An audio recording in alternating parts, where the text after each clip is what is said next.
I woke up to divorce papers sliding across my hospital bed tray like a death sentence served with breakfast. The morphine made everything hazy, but those bold black letters cut through the fog with surgical precision. Petition for dissolution of marriage. My wife's signature at the bottom, dated yesterday, while I was still unconscious from spinal surgery. No note, no explanation, just legal documents and the metallic taste of betrayal coating my mouth like blood. My name is Ethan Caldwell, and until 48 hours ago, I thought I had it all figured out. At 34, I'd built Caldwell Tech Solutions from nothing into a multi-million-dollar consultancy. Fortune 500 companies paid premium rates for my cybersecurity expertise. My corner office overlooked downtown, my Porsche sat in the executive parking garage, and my wife Vanessa was the kind of woman who made other men jealous just by existing. We'd been married for 6 years. I met her at a charity gala. She was volunteering, radiant in a simple black dress that probably cost more than most people's rent. Vanessa had this way of making you feel like you were the only person in the room when she smiled at you. Her laugh was infectious, her ambition inspiring. She ran a small but successful lifestyle blog, had dreams of building an empire, and I was more than happy to support those dreams. She moved into my penthouse 3 months after our first date. I proposed on the anniversary of the night we met, using my mother's engagement ring, a 1920s Art Deco piece that had been in the Caldwell family for generations. The wedding was everything she wanted, expensive, elegant, Instagram perfect. I didn't care about the cost. Seeing her happy made every penny worth it. For years, we were that couple everyone envied. She attended my business dinners, charming clients and investors with effortless grace. I supported her content creation, helped her navigate brand partnerships, celebrated every milestone in her growing online presence. When chronic back pain started affecting my work, she was my rock. Doctor's appointments, physical therapy sessions, late nights when the pain kept me awake. Vanessa was there through it all. "We're a team," she'd whisper during those dark 3 a.m. moments when the pain medication wasn't enough. "Whatever happens, we face it together." The surgery was supposed to fix everything. L4-L5 spinal fusion, risky but necessary. My orthopedic surgeon was confident, and Vanessa seemed equally optimistic. The night before the operation, she held my face in her hands and promised she'd be there when I woke up. "I'm not going anywhere, baby. You're stuck with me." I believed her completely. Looking back now, the signs were there, subtle cracks in the foundation I was too trusting to notice. It started with the phone calls. Vanessa had always been social, but in the weeks leading up to my surgery, she was constantly stepping out to take business calls. When I asked about them, she'd brush me off with vague mentions of new brand partnerships or content collaborations. Her laptop became password protected. She started receiving packages addressed to her maiden name, something she hadn't used since our wedding. Then there were the visits to her cousin Maya. Vanessa and Maya had never been particularly close, but suddenly they were having weekly lunch dates. When I suggested joining them, Vanessa would make excuses. "Girl talk? You'd be bored." Or, "Maya's going through relationship drama. She needs space to vent." The most telling sign was her social media behavior. Vanessa's entire brand was built on our relationship. Couple goals content, behind-the-scenes glimpses of our life together, romantic anniversary posts that generated thousands of likes. But in the month before my surgery, those posts became noticeably scarce. When I mentioned it, she claimed she was taking a break from oversharing and wanted to keep some things private. I should have trusted my instincts. The woman who had built her following on documenting every aspect of our relationship suddenly wanted privacy, but I was dealing with constant pain, focused on the upcoming surgery, and I wanted to believe the best about the woman I loved. The night before the operation, as she tucked me into bed and kissed my forehead, something felt different. Her touch was mechanical, perfunctory. She kept checking her phone even during our supposed quiet moments together. When I caught her texting at 11 p.m., she claimed it was her assistant coordinating content for while she'd be off the grid caring for me. "You don't need to put your whole life on hold," I told her, squeezing her hand. "I'll probably sleep through most of the recovery anyway." She smiled, but it didn't reach her eyes. "I want to be here for you. That's what wives do." Those were the last words she spoke to me as my wife. The morning after I found the divorce papers, a nurse named Patricia brought my breakfast and sat down beside my bed with the kind of expression that meant bad news was coming. "Mr. Caldwell, I need to tell you something. Yesterday, while you were in surgery, your wife came by. She collected your personal belongings from the room, your wallet, clothes, jewelry, and asked us to give you this envelope when you woke up. She said she couldn't stay because of a family emergency." My wedding ring was gone. The Rolex my father gave me for my 30th birthday, gone. Even the get-well cards from my business partners had vanished. "What kind of family emergency?" I asked, though I already knew the answer. Patricia's face softened with pity.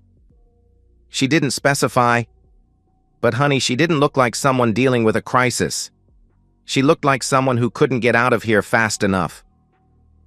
That afternoon, I discovered the extent of the damage. My phone had been factory reset. Every joint account, checking, savings, investment portfolios, had been drained down to minimal balances. My credit cards were maxed out with cash advances I'd never authorized. The penthouse felt different when I called my neighbor. She confirmed that movers had come that morning, taking what looked like half the furniture. But the real knife twist came when I saw Vanessa's Instagram story that evening. There she was, perfectly lit by candlelight, tears glistening as she spoke to her phone camera about being abandoned by the person I loved most during his darkest hour. The caption read, "Sometimes the people we trust most show their true colors when we need them. I'm heartbroken, but I'll survive. Sending love to anyone else going through betrayal right now." The comments flooded in, thousands of them. "You deserve so much better, Queen. What a piece of garbage husband. Stay strong, beautiful." Her follower count jumped by 50,000 overnight. Brand collaboration offers started pouring into her DMs. She was monetizing my surgery, turning my medical crisis into her content goldmine. That's when something inside me shifted. The fog of betrayal cleared, replaced by cold, calculating fury. Vanessa thought she was smart, that she'd played the long game and won. She'd underestimated me completely. She forgot that I built my fortune by being 3 steps ahead of everyone else, and she'd just made the biggest mistake of her life. Over the next week, as I pretended to wallow in depression for the hospital staff, I began assembling the pieces of Vanessa's destruction. My first call was to David Chen, my family's attorney and one of my father's oldest friends. David had handled the legal structure of my business empire, and more importantly, he despised Vanessa with the passion of someone who'd seen through her act from day one. "Ethan, I've been waiting for this call for 6 years, he said when I explained the situation. "That woman is a predator, and now we're going to treat her like one." The beauty of my situation was that Vanessa had no idea how my assets were actually structured. The penthouse she thought she'd get half of, owned by the Caldwell Family Trust, with my father as the primary trustee. The business she assumed would fund her lifestyle, also trust property, requiring unanimous board approval for any major decisions, a board consisting of me, my father, and my Uncle Richard. Even better, I'd been documenting everything since the moment I woke up. Screenshots of her social media posts, time-stamped records of the drained accounts, security footage from the penthouse showing the movers she'd hired. Every piece of evidence meticulously cataloged and stored on encrypted servers. But I needed more than just financial documentation. I needed to prove malicious intent, and for that, I needed an inside source. Enter Maya Rodriguez, Vanessa's cousin, the same Maya who'd been having all those mysterious lunch dates with my wife. Maya and Vanessa had a complicated relationship, rooted in years of family drama and competition. Maya had always resented Vanessa's success, her perfect life, her ability to charm everyone around her. When I reached out to Maya through a mutual friend, she was more than willing to help. "She's been planning this for months," Maya told me during our first phone call. "She showed me text messages with some divorce attorney back in February, bragging about how she just had to play the loving wife until after the surgery, and then she could ghost him and take her payday. She called you pathetic, Ethan, said you were too trusting to see it coming." Maya had been recording their conversations on her phone. Insurance, she called it, in case Vanessa ever turned on her. Now those recordings were going to serve a different purpose entirely. The plan crystallized over the following weeks. I would let Vanessa think she'd won, allow her to continue building her victim narrative while I built an airtight case of fraud, theft, and emotional manipulation. My team would trace every financial transaction, document every lie, and prepare for a legal assault that would leave her with nothing but the clothes on her back. But the financial and legal destruction was only the beginning. Vanessa had built her entire identity around her online presence, her carefully curated image of perfection. I was going to systematically dismantle that image piece by piece until she became a cautionary tale instead of an inspiration. The first phase began immediately. While Vanessa continued posting her abandoned wife content and collecting sympathy followers, my cybersecurity team went to work tracing every digital footprint of her betrayal. What we found exceeded even my expectations. Vanessa hadn't just planned to leave me, she'd been systematically stealing from me for months. Cash transfers to accounts in her maiden name, forged signatures on withdrawal slips processed while I was unconscious from anesthesia, even attempts to access my business banking credentials using password recovery emails sent to her phone. My forensic accountant, Sarah Kim, laid it out in devastating detail. "She moved $400,000 from your joint accounts in the 6 hours you were in surgery. The bank has security footage of her at the ATM making maximum daily withdrawals on 3 different cards. She tried to wire transfer another $200,000 to an offshore account, but that got flagged by fraud protection systems. Meanwhile, Maya continued feeding me intelligence about Vanessa's true plans. The recordings she'd made were beyond damning. In one particularly revealing conversation, Vanessa laughed about how easy it had been to manipulate me. "He actually thinks I love him." God, Maya, the man is so pathetic. All those nights pretending to care about his back pain, rubbing his shoulders, playing nurse. I deserve an Oscar. But once he's out of surgery and all loopy on drugs, I'm gone. Clean break, maximum payout, and I get to play the victim on social media. It's actually genius.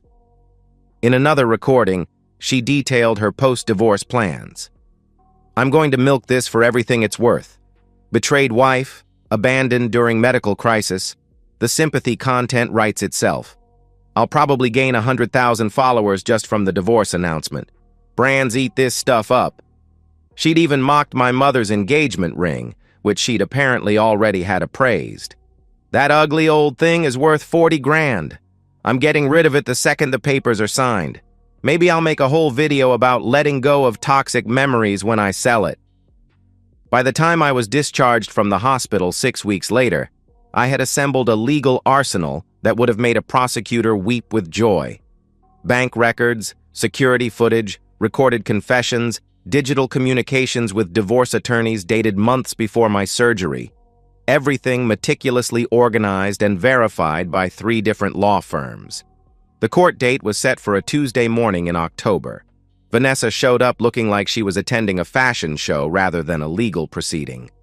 Designer dress, professional makeup, hair styled to perfection, she was clearly planning to turn even this into content opportunities. She barely acknowledged me as we sat on opposite sides of the courtroom, too busy posing for what I assumed were Instagram stories about her brave day in court. She had no idea what was coming. David stood up when the judge called the case, and I watched Vanessa's face shift from smug confidence to growing confusion as he began presenting our evidence. Your Honor, we're not here to contest a divorce. We're here to expose a systematic campaign of fraud, theft, and emotional manipulation orchestrated by the plaintiff against my client while he was undergoing major medical surgery. Exhibit A. Bank records showing $400,000 transferred from joint accounts during my surgery. Exhibit B. Security footage of Vanessa at ATMs using my cards while I was unconscious. Exhibit C. Audio recordings of Vanessa admitting to months of premeditated deception. Exhibit D. Text messages between Vanessa and her divorce attorney, dated 4 months before my surgery. Exhibit E. Digital evidence of attempted wire fraud to offshore accounts. The judge's expression grew colder with each piece of evidence. When David played the audio recording of Vanessa calling me pathetic and laughing about her deception, I saw her face drain of color completely. "Mrs. Caldwell," the judge said, his voice sharp enough to cut glass, "would you like to explain to this court why you believe you're entitled to any settlement from a marriage you systematically defrauded?" Vanessa's lawyer, a young public defender who'd clearly expected a simple no-contest divorce, looked like he wanted to disappear through the floor. Vanessa herself seemed incapable of speech. "Furthermore," the judge continued, "I'm ordering an immediate criminal investigation into allegations of fraud, forgery, and theft. Mrs. Caldwell, your assets are frozen pending resolution of these charges. You're also ordered to repay the stolen funds with interest and penalties." The divorce petition was dismissed. The criminal referral was filed. And I walked out of that courtroom knowing that Vanessa's real punishment was just beginning. The legal victory was satisfying, but watching Vanessa's carefully constructed world crumble was pure poetry. Within hours of the court transcript being filed as public record, my PR team released a carefully redacted version to select media outlets. The story exploded across social media. Instagram influencer exposed as fraud after abandoning husband during surgery. The hashtag Vanessa Caldwell exposed trended for 3 days. Her followers turned on her with the vicious intensity that only the internet can provide. Comment sections that had once been filled with heart-eye emojis and supportive messages became wastelands of accusations and mockery. Every post she'd made about being abandoned was screenshotted and reposted with laughing emojis. Memes featuring her face with captions like, "When you think you're the victim but you're actually the villain," went viral. The brand partnerships evaporated overnight. Luxury fashion companies, beauty brands, lifestyle products, everyone who'd been eager to work with the inspirational survivor wanted nothing to do with the exposed fraud. Her management company dropped her via a tersely worded email that somehow found its way to gossip blogs within hours. Maya, ever the opportunist, started her own Exposing My Cousin video series, revealing even more damaging details about Vanessa's character. The videos racked up millions of views, turning Maya into a minor influencer herself, while further destroying Vanessa's reputation. But the most devastating blow came from an unexpected source: my mother's engagement ring. Vanessa had indeed pawned it immediately after the surgery, just as she'd bragged about in Maya's recordings. When this became public, the jeweler who'd bought it offered to return the ring as a goodwill gesture, generating even more positive press for my side while highlighting Vanessa's callousness. The financial destruction was equally thorough. The court-ordered asset freeze meant Vanessa couldn't access any of the money she'd stolen. Her luxury apartment lease was terminated when she couldn't make rent. The car payments she'd been making with my credit cards resulted in repossession. Within a month, she'd gone from influencer lifestyle to selling designer handbags on Facebook Marketplace just to afford groceries. The criminal charges moved forward with efficiency that surprised even David. Prosecutors love slam-dunk cases, and Vanessa's crimes were documented so thoroughly that her public defender advised her to take a plea deal. She received 2 years probation, community service, and a restitution order that would keep her financially ruined for the foreseeable future. But perhaps the most satisfying moment came 6 months later, on a cold February evening. I was driving through the industrial part of town when I spotted a familiar figure behind the bulletproof glass of a rundown gas station. Vanessa, wearing a stained uniform shirt, mechanically scanning lottery tickets and energy drinks for customers who barely looked at her. She'd gained weight. Her famous hair was pulled back in a greasy ponytail. The manicured nails that had once held champagne glasses at charity galas were now chipped and stained with newsprint from handling magazines. I pulled up to the pump directly in front of the window and made sure she could see me clearly as I filled my tank. The new Porsche, an upgrade from the one she'd thought she'd get half of, gleamed under the harsh fluorescent lights. When I walked inside to pay, she kept her eyes fixed on the register, but I could see her hands shaking slightly. The name tag on her uniform shirt read V. Martinez. She'd gone back to her maiden name, probably to avoid the continued internet harassment that followed her married name. "Evening," I said pleasantly, sliding my credit card across the counter. She processed the payment without a word, without looking up. Her face was hollow, aged beyond her years. The woman who'd once commanded rooms with her presence now seemed to fold in on herself, desperate to avoid any kind of attention. As I turned to leave, I paused at the door. "Oh, Vanessa?" She finally looked up, and I saw something that satisfied me more than all the legal victories and financial recoveries combined.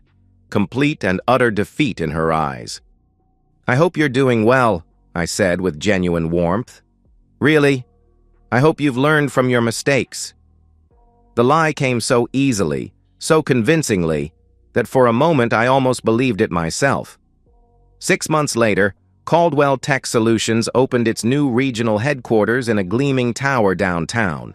The grand opening was covered by business journals and local news stations. My photo appeared on magazine covers with headlines like, "Rising from Betrayal, How One CEO Turned Personal Destruction into Professional Triumph." I was profiled as a survivor, an inspiration, a man who'd overcome both physical and emotional trauma to build something even greater than before. The spine surgery that was supposed to be my lowest point became the foundation story of my greatest success. Late one evening, as I stood in my new corner office overlooking the city, my assistant brought me the latest social media monitoring report. Vanessa had finally returned to Instagram after months of silence. Her follower count had dropped from 800,000 to barely 12,000. Her most recent post, a generic sunset photo with some inspirational quote about new beginnings, had received exactly 7 likes. One of those likes was from Maya, who'd built her own following to over 300,000 by positioning herself as the whistleblower who'd exposed her cousin's fraud. Maya's bio now read, "Truth teller, fraud exposer. Sometimes blood isn't thicker than water." I closed the report and looked out at the city lights. Somewhere out there, Vanessa was probably finishing her shift at the gas station, counting down the hours until she could go home to whatever cramped apartment she could afford on minimum wage. Tomorrow she'd wake up and do it all again, her dreams of influencer stardom and easy money buried under the weight of her own choices. The doctors had warned me that recovery from spinal surgery would be long and difficult, that I might never be the same person I was before. They were right, but not in the way they'd expected. I wasn't the same trusting, generous man who'd believed his wife's promises and ignored red flags. I was harder now, more calculating, less prone to sentiment. The betrayal had burned away every trace of naivety, leaving behind something sharper and more dangerous. Vanessa thought she was destroying me when she left those divorce papers on my hospital bed. Instead, she'd created the architect of her own destruction. And unlike her crime, my revenge would last forever, a permanent reminder to anyone who thought they could take advantage of Ethan Caldwell's trust. The billboard advertising our new headquarters was visible from the gas station where she worked. Every night, as she counted the register and locked up the shop, she could look up and see my face smiling down at the city I now owned a piece of. The tagline on that billboard, suggested by my marketing team, read, "Built from rock bottom, fueled by betrayal, stronger than ever." I couldn't have written it better myself. And so, we've reached the end of today's story. Was it what you expected, or did it take a twist you didn't see coming? I'm curious to hear your thoughts. Share them in the comments below, and let's get a conversation going. If this story kept you hooked, make sure to hit that like button. And if you're new here or just haven't subscribed yet, now's the perfect time to join our community. I bring you fresh, captivating stories every day, so click that subscribe button and turn on notifications so you never miss out. Thanks for watching, and I'll see you in the next one.